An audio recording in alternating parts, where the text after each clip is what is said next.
Hello viewers, welcome to Hula Hula on Flip TV, and I am Patricia Bassi. Today we have lots of stories lined up for you, so don't go anywhere. We'll be back after the break.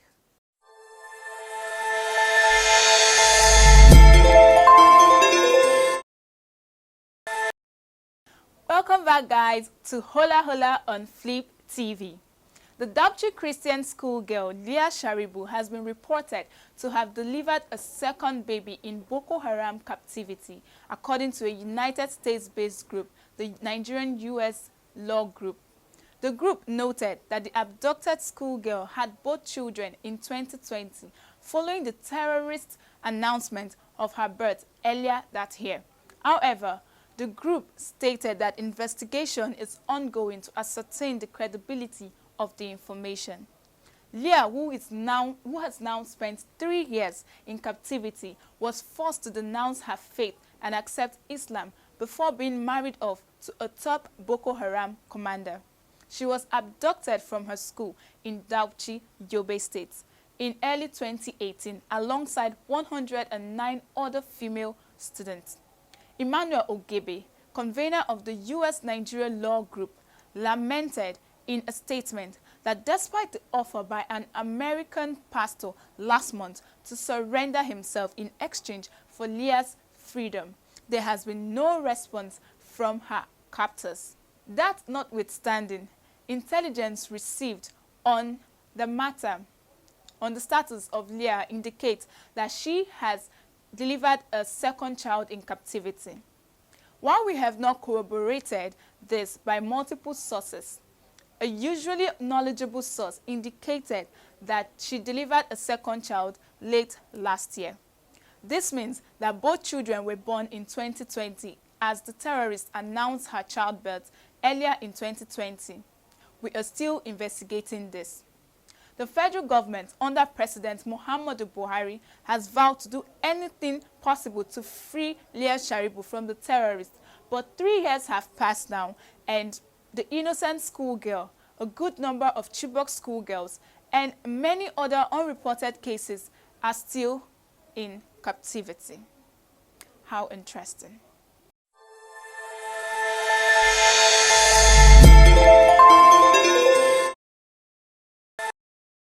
The donation of 50 million naira to victims of Katsina Central Market fire by All Progressive Congress chieftain Bola Ahmed Tinubu has been raising dust on social media, with many Nigerians criticizing the former Lagos State governor, while his supporters have also taken to his defense. Reno Omokri, a former social media aide to the ex-president Goodluck Ebele Jonathan, disapproves of Tinubu's act of donating the huge amount to victims of the Katsina market fire, while allegedly ignoring affected traders at Shasha Market in Ibadan, Oyo State, and other markets raised recently in Lagos and the Southwest. According to reports, no fewer than 700 shops and stalls were razed in a Monday morning fire incident that ravaged the Katsina Central Market.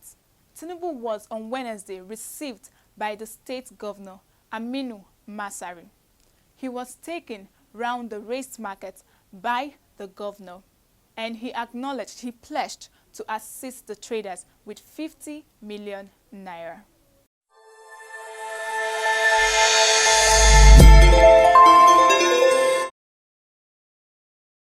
The Nigerian Institute of Journalism, Ogba Ikeja, Lagos, has appointed Mrs. Patricia Kaleson as the new registrar of the institute.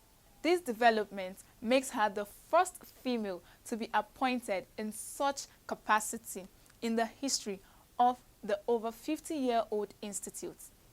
Mrs. Kaleson was previously the Student Affairs Officer before taking over from Mr. Dotun Adenijo, who retired as the registrar of the institute last year. Her appointment was confirmed in a statement by the provost of the institute, Mr. Benga Adefaye. It reads, "The Nigerian Institute of Journalism, Lagos, has appointed Mrs. Patricia Kaleson its first female registrar since establishment in 1971. The Segun Oshoba-led Governing Council of the NIJ, Nigeria's premier monotechnic, confirmed the appointment of Mrs. Kalesanwo as registrar at its council meeting on March 17, 2021 at Lagos. Mrs. Kalesanwo, who holds a master's degree in adult education, communication arts from the University of Ibadan, was the student affairs officer of the institute for more than a decade. She worked at the Federal Radio Corporation Nigeria, FRCN, before joining the NIJ. Mrs. Kalesanwo attended many courses on journalism within and outside the country. She is married with children.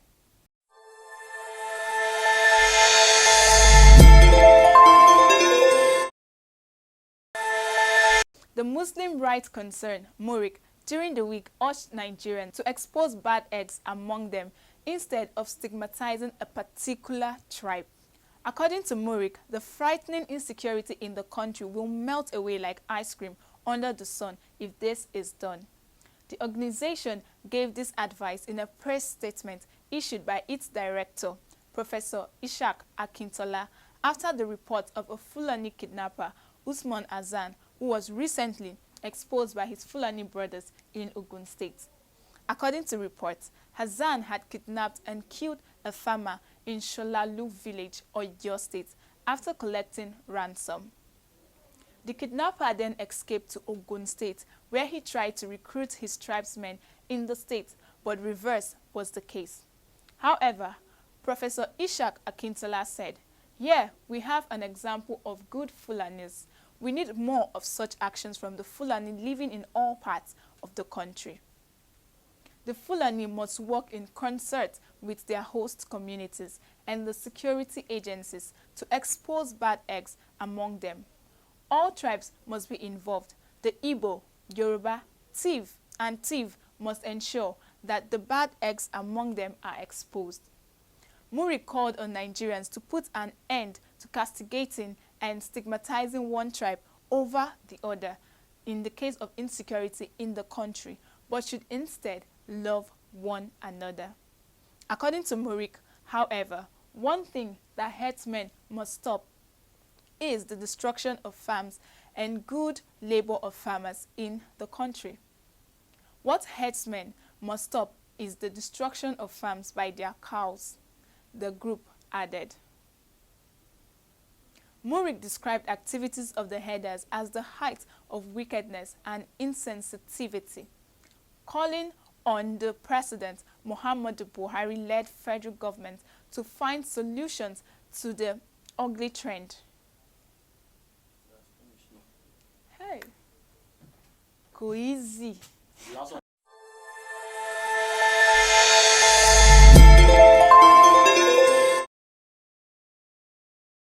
University of Aberdeen, United Kingdom, has said it will be returning a Benin bros to Nigeria many years after it was taken by the British authorities.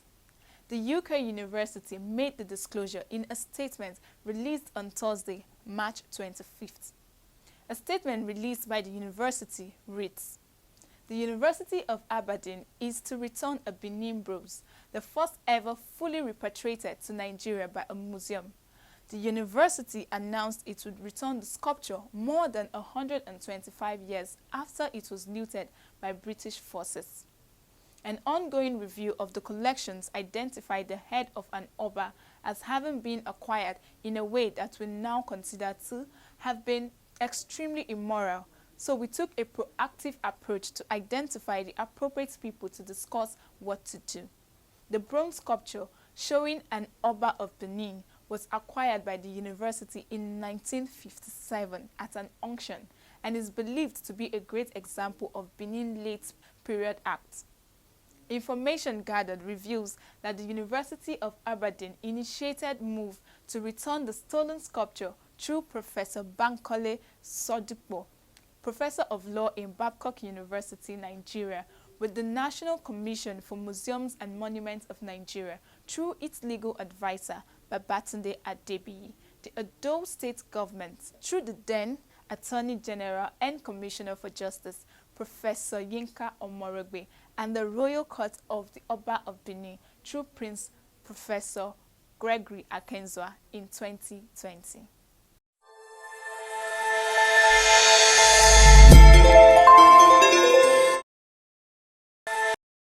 Wow, what an interesting story. Well guys, we've come to the end of this program, Hola Hola on Flip TV. I still remain Patricia Bassi. Please subscribe to the channel, like, comment. As well, you can share to family and friends. So till I come your way again, stay glued, be good, and stay safe.